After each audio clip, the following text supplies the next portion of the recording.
Hey, what's going on? My name is Rubidium. Today we're looking at the new C200B from Canon.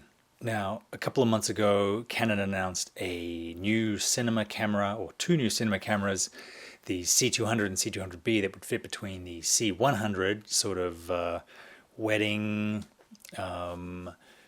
documentary camera, and the C300 and 300 Mark II, that were aimed more at the commercial cinema, indie film crew. In order to compete with other cameras in the same line, they had to give this camera features that were beyond the camera above it, meaning the C300 Mark II. So you have a $7,500 camera, the C200, doing things and doing a lot of things that the C300 Mark II can't do. I've only had the camera for 24 hours. I've been shooting a lot with it, shooting a lot of tests, shooting skin tones, shooting outdoors, testing the autofocus, working out how I'm going to work with this camera on a daily basis, what I'm going to use it for, how I'm going to use it. I have to say, so far I'm pretty impressed, actually really impressed. The quality of the sensor, or the image that's coming off the sensor, is really high. And I should just say that I ordered CFast cards to go with this camera that shoots RAW.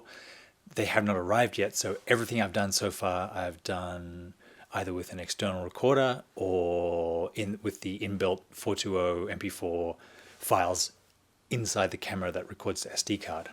So there are two versions of the C200, the C200 and the C200B. I guess B stands for body because it's $1,500 cheaper.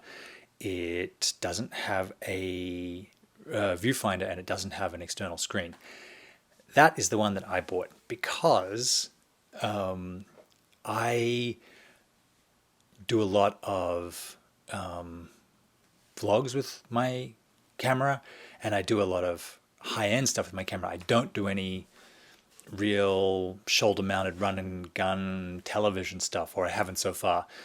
The reason I got the C200B came down to price, not necessarily purely the money, but the value for money, because for that $1,500 that you save from getting the cheaper version of the C200, you can buy an incredible 7-inch 4K external recorder like the Blackmagic Video Assist that I have, and I'm shooting on this, which is much, much bigger than the screen that it comes with. It does almost everything except the touchscreen capabilities. You can take it off, you can see it a lot better, you can move it around, and it can be a second place to record if you want to do that.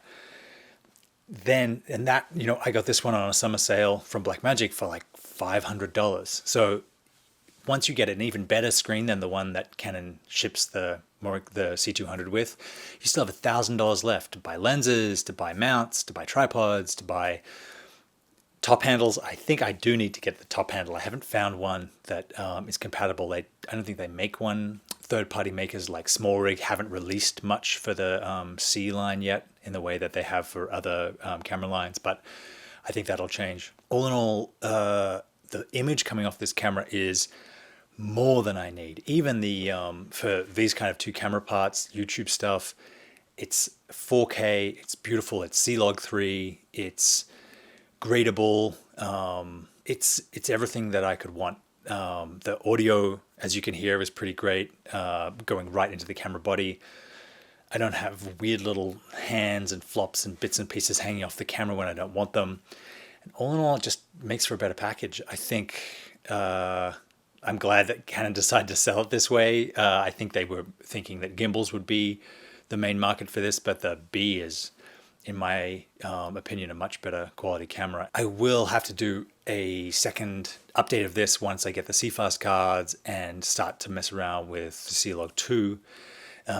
But as far as controlled lighting situations like this one, as far as stuff that's going to end up on YouTube as opposed to becoming ProRes and ended up as digital cinema files, I think the 420 quick MP4s look great. They look really good, especially in 4K downsized to 2K, or I mean, you can look at the 4K in the YouTube file. I think there's plenty of quality there, and you know, this is a really exciting camera. I have to say that the one thing that I'm really loving about this camera, compared to my old camera setup, which was Magic Lantern on the 5D Mark III, is dual pixel autofocus. I can set the lens down at 1.5 or what I have now, 2.8, and not worry about moving an inch in or an inch out and losing focus. The camera is just so locked on with face recognition. So it means I can stop down lower, get beautiful bokeh, isolate my subject with focus instead of, as well as light, and just get an all-around more professional image. I mean, you know, this camera has lots of tricks up its sleeve I haven't even begun to explore yet, but as I find out more, I'll let you guys know.